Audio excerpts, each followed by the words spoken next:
Students, analysis of food में we are discussing food analysis. उसमें हम जो नेक्स्ट टॉपिक हमने करना है दैट इज़ फूड प्रिजर्वेशन। ठीक है, बिल्कुल सिंपल जनरल टॉपिक्स हैं, सबको पता है कि क्या मतलब होता है प्रिजर्वेशंस का, what is the meaning of preservatives. ठीक है, क्या उनका फंक्शन होता है प्रिजर्वेटिव्स का, वो हमने डिस्कस करना है थोड़ा सा। तो आपने नोट्स बना लेने हैं, एक बार आप इनको पढ़ोगे तो it will be clear to you. Food preservation. Food is the basic necessity of life. Food is said to be spoiled if it changes its color, order and taste. वो सबको पता है कि फूड को हम बोल देते हैं कि वो स्पॉइल हो गया है, वो ख़राब हो गया है, वो बासी हो गया है अगर उसका कलर चेंज हो जाए, उसकी स्मेल चेंज हो जाए, उसका टेस्ट चेंज हो जाए. It also gets spoiled by the bacteria, yeast, fungus, insects, worms, rodents, etc. The fermentation or mold growth over food is another indication of its spoil. आपने देखा है फूड के ऊपर अगर फंगस आ जाए या मोल्ड की ग्रोथ हो जाए या फर्मेंटेशन हो जाए फूड की, तो वो भी एक इंडिकेशन होती है कि फूड हो गया है स्पॉइल.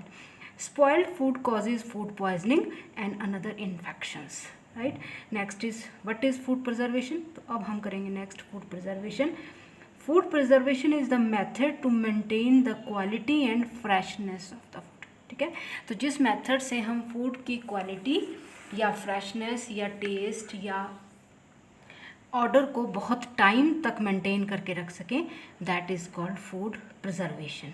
तो what is food preservation? It is the process which prevents the food from spoilage by bacteria, fungus, yeast and other microorganisms to maintain quality and the nutritive value of the food. तो कोई भी लिख सकता है what is food preservation, कि आपका वो method जिससे आप फूड की स्पॉइलेज को प्रिवेंट करते हो by microorganisms, fungus, yeast, bacteria, mould growth. ठीक है, ताकि उसकी क्वालिटी और न्यूट्रिटिव वैल्यू मेंटेन रहे, that is called food preservation. Next is food preservation से क्या फ़ायदा होता है आपको.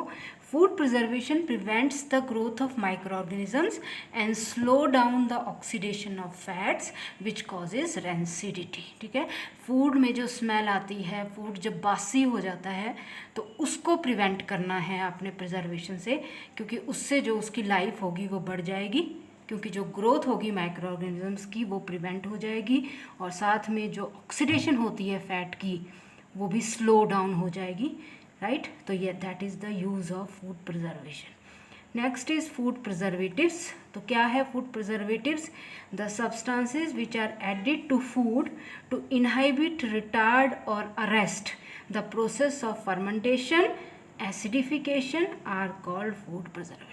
तो व्हाट आर फूड प्रिजर्वेटिव्स? वो सब्सटेंसेस जो हम फूड में ऐड करते हैं ताकि जो माइक्रो ऑर्गेनिजम्स की ग्रोथ है वो रिटार्ड हो जाए, वो इनहिबिट हो जाए, ताकि प्रोसेस ऑफ फर्मेंटेशन स्टॉप हो जाए, ऑक्सीडेशन ऑफ फैट्स जो है वो भी स्लो डाउन हो जाए, एसिडिफिकेशन है वो भी स्टॉप हो जाए. तो दो substances are called food preservatives. Food preservatives को हम दो कैटेगरी में डिवाइड करते हैं. वन इज़ क्लास 1, जिनको आप नेचुरल प्रिजर्वेटिव्स बोलते हैं. सबको पता है नेचुरल प्रिजर्वेटिव्स कौन कौन होते हैं. Common salt, sugar, glucose, spices, vinegar, Honey, edible vegetable oil. ठीक है, ये आपके कुछ कॉमन या जो नेचुरल प्रिजर्वेटिव्स हैं जिनको हम नेचुरली यूज़ करते हैं, नेचुरल मेथड हैं जो. ठीक है, उनको हम क्लास 1 प्रिजर्वेटिव्स भी बोलते हैं. और ये ध्यान रखना है कि ये जो आपके नेचुरल प्रिजर्वेटिव्स होते हैं their use is not restricted. Not restricted means आप इनको कितने भी अमाउंट तक यूज़ कर सकते हो, because they are natural preservatives. Next आते हैं आपके क्लास 2, या जिनको आप केमिकल प्रिजर्वेटिव्स बोलते हो. तो इनमें कौन कौन से एग्जाम्पल्स हैं. Benzoic acid and its salt, benzoates, sulphur dioxide, nitrates and nitrites of sodium and potassium, sorbic acid, sodium diacetate, BHA. तो आपको ये फुल फॉर्म्स आनी चाहिए. These all are chemical preservatives. BHA means butylated hydroxy anisole. Next is BHT, butylated hydroxy toluene. ठीक है, तो HA है anisole के लिए और T है टॉल्विन के लिए. और एक है TBHQ, that is tertiary butyl hydroxy quinone. Right, तो ये आपने ध्यान रखना है. These all are chemical preservatives. तो आपको एग्जाम्पल्स पता होने चाहिए केमिकल प्रिजर्वेटिव्स के, आपको ये पता होना चाहिए कि they are called class 2 preservatives, उनके एग्जाम्पल्स और इनकी फुल फॉर्म्स भी आपको पता होनी चाहिए। ठीक है, तो ये फुल फॉर्म्स आपने कर लेनी है, BHA, BHT और TBHQ की। दूसरी चीज़ आपने याद रखनी है, जो ये क्लास 2 प्रिजर्वेटिव्स होते हैं, their use is restricted. Restricted का मतलब है कि एक लिमिट सेट की गई है, उस लिमिट से ज़्यादा आप सिंथेटिक या केमिकल प्रिजर्वेटिव्स, जिनको आप क्लास 2 प्रिजर्वेटिव्स भी बोलते हैं, उनको आप उस लिमिट से ज़्यादा यूज़ नहीं कर सकते। ठीक है, there is a limit up to which they are added. लेकिन जो आपके नेचुरल प्रिजर्वेटिव्स थे, their use is not restricted, उनके ऊपर कोई भी लिमिट फिक्स नहीं की गई है। राइट, तो ये हो गया आपके क्लास 1 एंड क्लास 2 प्रिजर्वेटिव्स। आपको पता लग गया कि फूड की स्पॉयलेज कैसे होती है। ठीक है, फूड कब स्पॉयल माना जाता है, फिर फूड की क्वालिटी को या न्यूट्रिटिव वैल्यू को मेंटेन करने के लिए, ताकि उसमें रेंसिडिटी ना हो, वो स्पॉयल ना हो, उसकी लाइफ शेल्फ लाइफ बढ़े, उसके लिए प्रिजर्वेटिव्स डाले जाते हैं। तो प्रिजर्वेटिव्स कौन होते हैं? 2 तरह के हैं, किस कैटेगरी में आते हैं वो आपको बता दिया है। नेक्स्ट आएगा अब डिपेंडिंग अपॉन द फंक्शंस। ठीक है, अब अपने फंक्शंस के हिसाब से क्लास 1 और क्लास 2 इकट्ठे करके क्लासीफाई किए जाते हैं 3 कैटेगरीज में। एक होते हैं एंटी माइक्रोबियल, एक होते हैं एंटीऑक्सीडेंट और थर्ड होते हैं एंटी एंजाइमेटिक। तो depending upon the functions, class 1 and class 2 are classified as preservatives. Anti microbial, anti microbial नाम से पता लग रहा है आपको, against microbial growth, against, anti means against, तो विच डिले और destroy growth of bacteria, yeast, fungus etcetera, उनको क्या बोलेंगे आप? Anti microbial. और इसमें एग्जाम्पल कौन कौन से आते हैं? SO2, benzoate, sorbates, nitrates and nitrites. तो these are anti microbial which delay और destroy growth of micro organisms like bacteria, yeast and fungus. Second category होती है एंटीऑक्सीडेंट्स की। उनका क्या काम है? Anti means against, oxidant means जो स्लो डाउन करें ऑक्सीडेशन ऑफ फैट्स या डिकम्पोजिशन ऑफ फैट्स, जिससे आपकी रेंसिडिटी नहीं होती। तो एंटीऑक्सीडेंट्स आर दे स्टॉप और स्लो डाउन डिकम्पोजिशन और oxidation of fats and oil, तो इससे रेंसिडिटी नहीं आएगी, डिले हो जाती है रेंसिडिटी। एग्जाम्पल आएंगे BHT, BHA, DBHQ। तो इनकी फुल फॉर्म्स मैंने पीछे बताई हैं आपको। दैट इज़ BHT की क्या फुल फॉर्म है ये बताई थी, ब्यूटाइलेटेड हाइड्रोक्सी टॉलुइन, और ये है आपका butylated hydroxy anisole. This is tertiary butylated hydroxy क्यूनोन। ठीक है, तो ये फुल फॉर्म देख लेनी है आपने। और थर्ड कैटेगरी आती है एंटी एंजाइमेटिक की। तो एंटी एंजाइमेटिक मीन्स जो एंजाइमेटिक एक्शन को इनहाइबिट करे।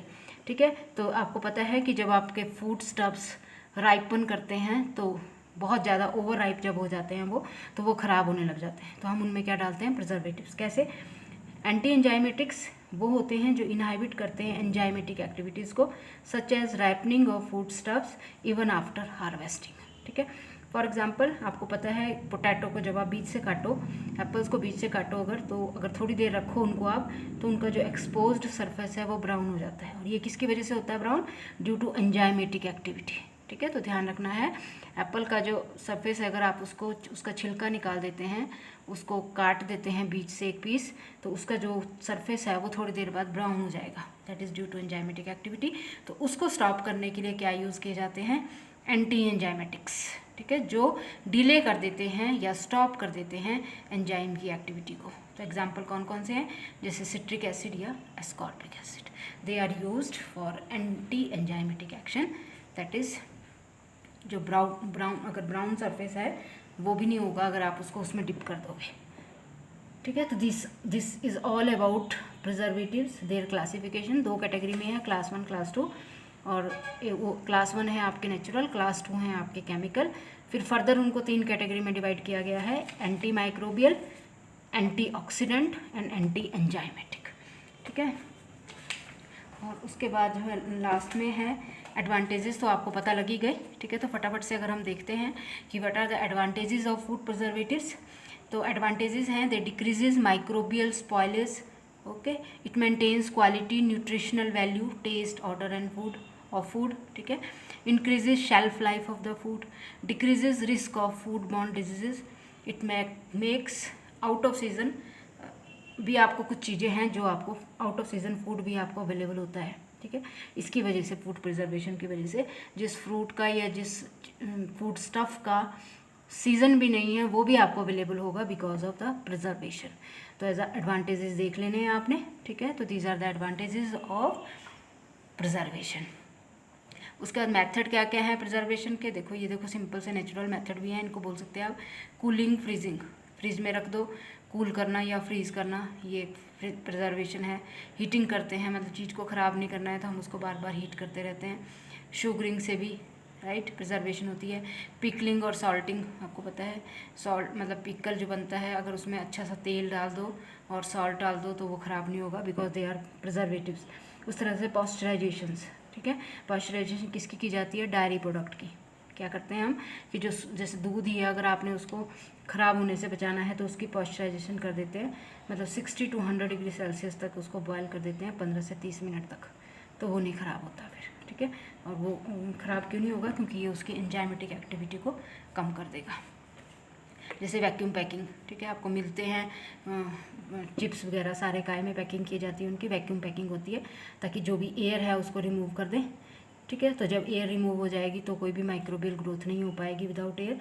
तो ये जितने भी मेथड्स हैं they inhibit microbial growth and prevent food for spoiling, ठीक है। तो ये हैं प्रिजर्वेशन के मेथड्स। इन सब मेथड्स का मेन फंक्शन वही है कि माइक्रोबियल ग्रोथ को स्टॉप करेगा, फंगस की ग्रोथ को स्टॉप करेगा, एंजाइमेटिक एक्शन को स्टॉप करेगा, ठीक है, और उससे स्पॉइलिंग ऑफ फूड को प्रिवेंट करेगा, ठीक है। लेकिन ध्यान ये रखना है कि एक्सेस तो एवरीथिंग इज़ नॉट गुड। तो अगर प्रिजर्वेटिव्स भी ज़्यादा यूज़ किए जाएँ तो उनसे जो न्यूट्रिएंट्स हैं उनका लॉस होता है, जो आपके फूड स्टफ में न्यूट्रिएंट प्रेजेंट हैं उनका लॉस होगा, वाइटामिन्स पर्टिकुलरली, ठीक है। तो क्वालिटी ऑफ फूड भी अफेक्ट होती है बिकॉज ऑफ प्रिजर्वेशन। तो ये थोड़े डिसएडवांटेजेस हैं जो भी आपको पता होने चाहिए। उसके बाद नेक्स्ट जो एक टॉपिक है जो आपने खुद करना है that is analysis of food preservatives, ठीक है। उनकी एनालिसिस आपके बुक में दी हुई है, वो आपने वहाँ से नोट्स बना लेने हैं, मतलब खुद करना है आपने analysis of food preservatives. It is for self study और एंड मेक नोट्स, राइट। तो इसके साथ ही आपके फूड प्रिजर्वेशन का जो टॉपिक था वो ख़त्म हो गया। और अब नेक्स्ट जो लास्ट में हमने डिस्कस करना है that is food adulteration. Thank you.